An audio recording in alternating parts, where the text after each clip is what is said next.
Hi, I'm Cheryl Brunette, and today I'm going to teach you how to knit jogless stripes in circular knitting.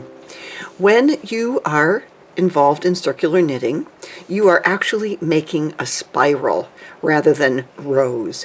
And if you just start with a color at the beginning and end with that color and then start with a new color, you've actually jogged up one row. So our goal is to get rid of that visual jog.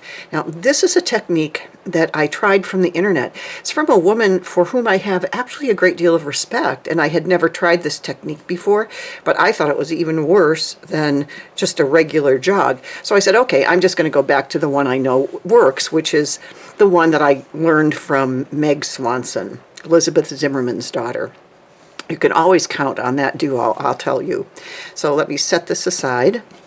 These ones are up here. What's unusual about this particular way of doing it is that instead of always staying at the beginning of your round in the same place, it jogs over one stitch with every round. My first one, I didn't do the greatest job because I tugged on that end a little bit too hard. But let's go ahead. This has 6 different color changes, does it? It has. I changed once, 2, 3, 4, 5. And notice this is where my original cast on started. And I'm doing 3-row stripes. 1, 2, 3. Notice I have 5 stitches on here that only have 2 rows. Now, some people use a marker and move it every time they do this manipulation, but I don't. I just know how many rows I want to have. I just made a couple of videos on how to count rows, and that's helpful here. So we have 1, 2, 3, 1, 2, 1, 2. Okay, I just have to knit these 5 stitches before I change my color.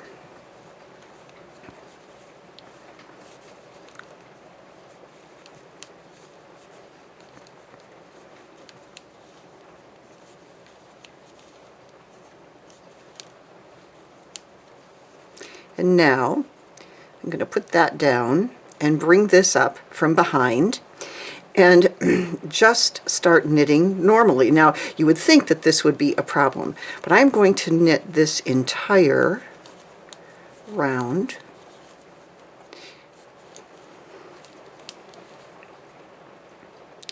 And now I'm closing in on those last 5 stitches before the new round begins.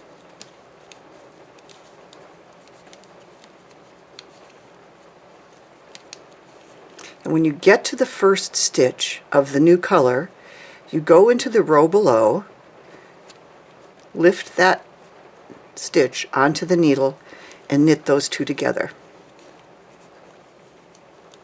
And that is what pulls it in line. Let me just finish this part.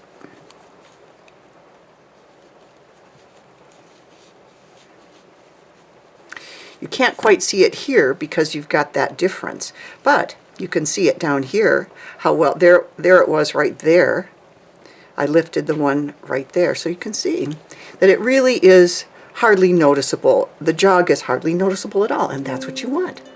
Hope this will help you on your next colored circular project. Thanks. Bye.